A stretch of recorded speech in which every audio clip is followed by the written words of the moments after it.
I haven't had much to do with vintage gaming for a while, but ran across a bin of broken handheld consoles and got the itch to fix them up. One particular Game Boy caught my attention as a good candidate for a screen replacement. Seems to work fine overall, but there's a couple of obnoxious vertical lines. Yeah, these can be repaired, but then you're still stuck with the original, non-illuminated display.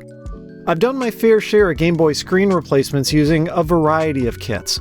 The earliest ones were simple backlight panels, and while these are inexpensive, they're tricky to install. The vintage gaming cottage industry improved its offerings pretty rapidly, though, and developed drop-in modern LCDs that required little to no soldering. But these came at a much higher cost, often more than what you'd spent on the donor Game Boy itself. So this was a good opportunity to see how things have progressed over the intervening years. I took a look on eBay and AliExpress to see what options are available, and there's a much wider variety than ever before. I know that the cost of these kits can be a sticking point for some, and so I bought the cheapest one I could find. Let's see if, well, it's any good. It came as 3 parts. A circuit board, a bare LCD, and a bag with a few pieces for installation. The PCB is similar to ones I've seen in the past, where it integrates the screen circuitry with all of the connections and provides new button contacts on the opposite side. While the original Game Boy only supports monochrome games, this new LCD is a color IPS panel, and we'll explore what that can offer when we get everything put together. And finally, the kit also includes a new speaker, ribbon cable, and bracket to hold the screen. Other than cost, soldering skills, or the lack thereof, is the thing that seems to hold some folks back from doing these kinds of mods, so I made sure to pay close attention to just how easy this kit was to install. If you plan on reusing the Game Boy's shell, you'd want to remove the PCB from the front panel. It's just held in with some Phillips head screws. This one is a bit yellowed, so I took the opportunity to replace it, which meant the main circuit board needed to come out of the old back housing. We're actually at a point now where you can build a Game Boy almost exclusively from aftermarket parts. This board is the only thing you need to keep. I picked up a generic replacement shell for about $10 US. The quality of these has dramatically improved over the years, too. Something different about this one is that it's missing 2 of the screw standoffs for the screen.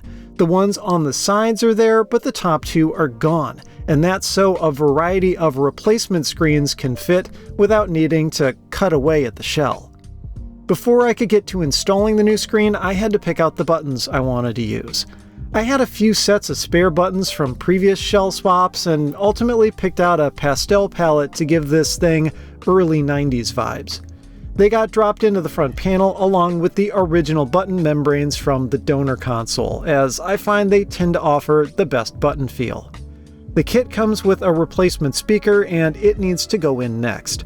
There's a tab sticking out the side, so it only fits in one way. Next up, I needed to connect the screen to the new PCB. The flat flex fits through this cutout, then slides into the connector, and you flip down this little piece called a bail to lock it in place. Now's the time to install the mounting bracket to the back of the LCD, which just friction fits into place.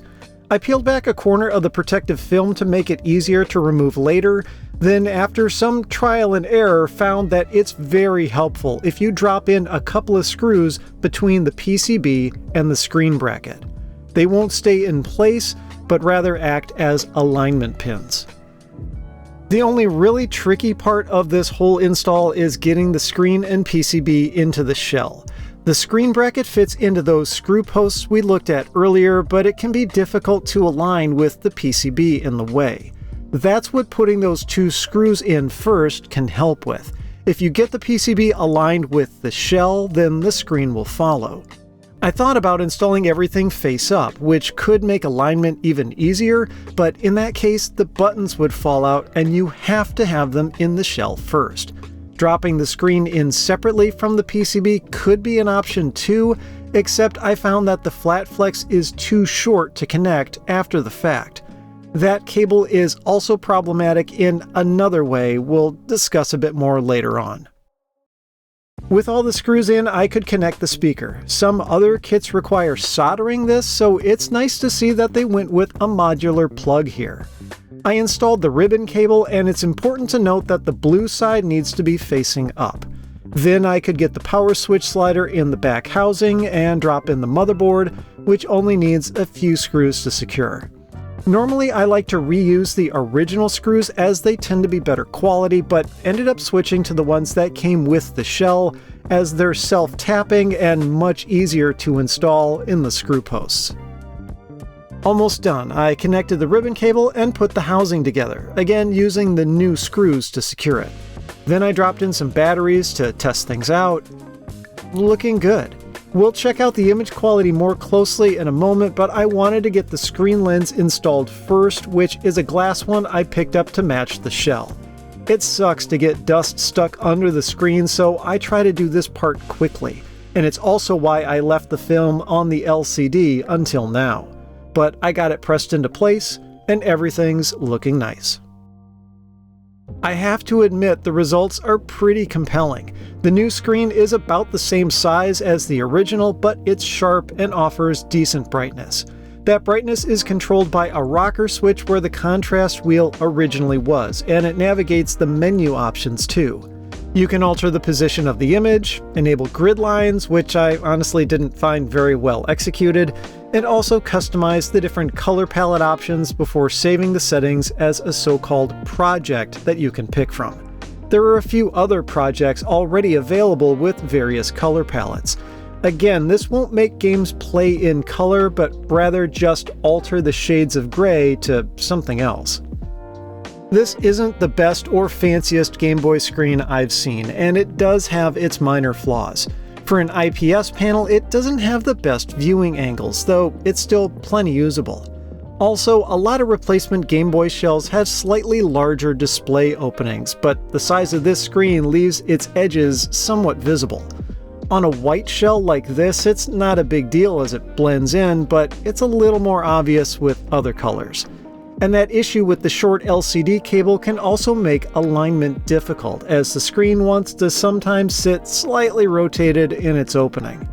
A bit of fiddling can sort this out, but moving this connector on the PCB over just slightly would be a big help. The price, though, makes this screen easier to recommend. I paid about $36 US for mine, plus another $10 between shipping and taxes. And that's before the occasional coupon that AliExpress may throw your way. A lot of other screens tend to be priced in the $70 range or so, and while they're probably worth that much, not everyone wants to make that kind of investment. I wish I could include a link to this item for you, but the nature of these kind of unbranded parts means that you're best off searching for the best price on your own. It seems like DMG IPS V4 is the relevant search term to use.